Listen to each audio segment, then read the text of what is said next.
तो आप कुछ बता रही थी, कहाँ थी आप? मैं दार्जिलिंग। मैं अपनी मुस्कान को पढ़ाने के लिए लेकर गई थी। अम्मा को भी सब कुछ पता है। फिर फिर आगे क्या हुआ? फिर मुझे वापस आना पड़ा अम्मा के पास। मैं मेरी मुस्कान को सबसे छुपा कर रखती थी और एक दिन अम्मा को पता चल गया। उन्होंने उन्होंने सर जी,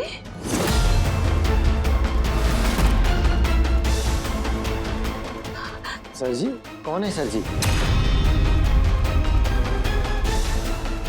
घबराइए मत, बताइए कौन है ये सर जी? सर जी और सर जी। कोई बात नहीं, अपने माइंड में इतना स्ट्रेस मत लीजिए आप, प्लीज। नर्स, इन्हें पानी दो और इनका डोज भी। सर जी, क्या स्टेटस है? कैसी है? ठीक है? क्या लग रहा है आपको, कब तक ठीक हो जाएंगे? टाइम लगेगा, पर एक बात अच्छी है कि काफी इंप्रूवमेंट नजर आया है। लेकिन जब सर जी का नाम आता है ना, तो बिल्कुल उनका दिमाग सुन्न हो जाता है, बिल्कुल शांत हो जाता है। बाकी सुजैन, जया, इन सब के बारे में भी बातें करके काफी रिलैक्स फील करती है और अपनी बेटी मुस्कान के बारे में भी काफी कुछ बताती है। आपको लगता है कि अगर हम इन्हें इनकी बेटी से मिलाएं तो फायदा होगा? तो कोई प्रोग्रेस? नहीं, अभी नहीं। क्यों? असर उल्टा भी हो सकता है। माँ और बेटी को मिलाने में थोड़ा वक्त लेना चाहिए। हमें डर है कि हालात बिगड़ न जाए। इनकी ट्रीटमेंट में हमें सावधानी बरतनी होगी, कोई भी लापरवाही नहीं चलेगी। ठीक है सर, हम समझ गए। Excuse me.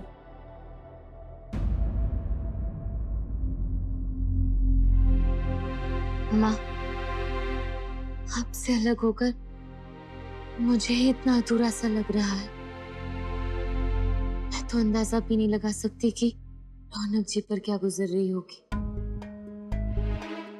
उनके तो दिल में सिर्फ आप बसते हो और वो मुझे यहाँ आपसे दूर यहाँ एक छोटी सी दुनिया बसाने के लिए लेकर आ गए। पर मैं जानती हूँ माँ, सब कुछ आपके आशीर्वाद के बिना नामुमकिन है।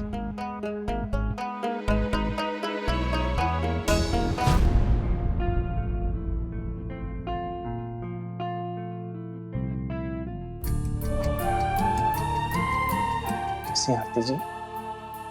तुम मुझे जानते हो? हाँ, कैसे?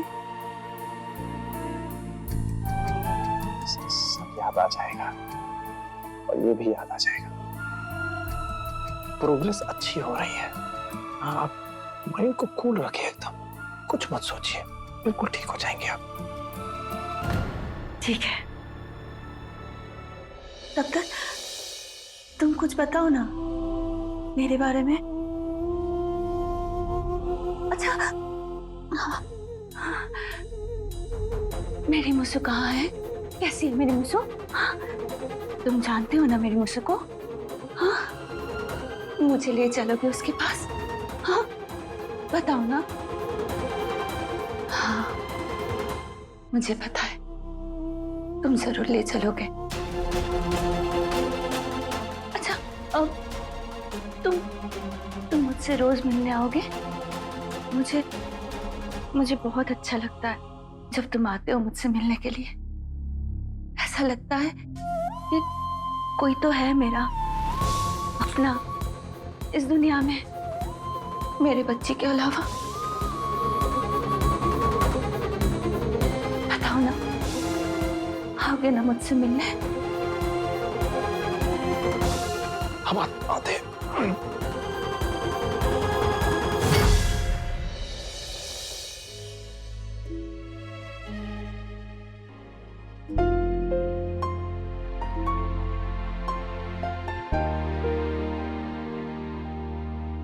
शक्ति देना माँ, हमारी इस छोटी सी दुनिया में अपने आशीर्वाद का आसरा हमेशा बनाए रखना।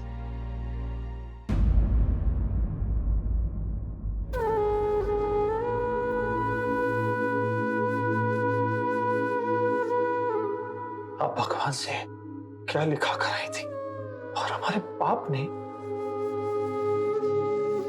आपकी पूरी सारी रेखाएं बदल दी। गलत सोचते थे हम। हाँ, हमें लगता था ये लोग लोगों के उनके घरों को लूटते हैं, उनकी धन दौलत लूटते हैं। अब समझ में आया कि ये लोग तो कुछ भी मर्जी से नहीं करते। ये तो हमारा बाप इनसे करवा रहा था और करवा रहा है। असली गुनहगार तो हमारा बाप है। इनकी बेचारों की कोई गलती नहीं। अदिति जी,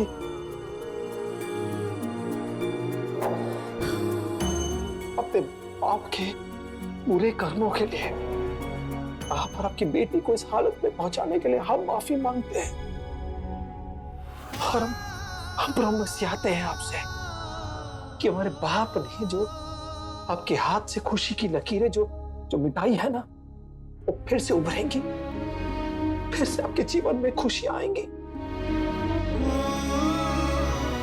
बहुत जल्दी देखिए आप हमारे बाप के डर से और याददाश्त के पिंजरे से आप बहुत जल्द आप आजाद होंगे और खुली हवा में सांस लेंगे अपनी बेटी के साथ। ये हम प्रॉमिस आते हैं आपसे। बस आप जल्दी से ठीक हो जाइए, फिर हम आपको आपकी बेटी को यहाँ से बहुत दूर ले जाएंगे, जहाँ हमारे बाप का साया भी नहीं पहुंचेगा। क्योंकि जहाँ हमारे बाप का साया है वहां डर है, अंधेरा है, और हम नहीं चाहते कि अब किसी भी हाल में कोई डर या कोई अंधेरा आपकी जिंदगी में पड़े। और जब तक ये अंधेरा तूफान आप लोगों के आसपास है, हम रौनक सिंह हम प्रॉमिस आते हैं आपका ध्यान रखेंगे। और दूसरा प्रॉमिस कि हम अपने बाप की उस बापू की हवेली में दोबारा कभी पाँव नहीं रखेंगे।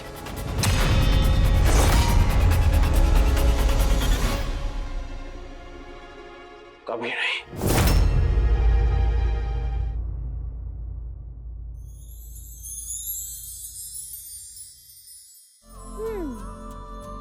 मुस्कान बेटा, हो जाओ तैयार।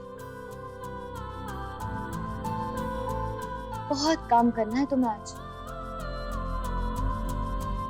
माँ, आपके नखरेबाज बेटे को तो सीधे सजे सजाए घर में आकर रहने की आदत है। अब इस कमरे को तो मैं आपकी कोठी जैसा सजा नहीं सकती, पर जितना हो सके उतनी कोशिश तो कर सकती हूँ ना। बस आप यूं ही मुझसे बातें करते रहना, सारा काम निपटा दूंगी।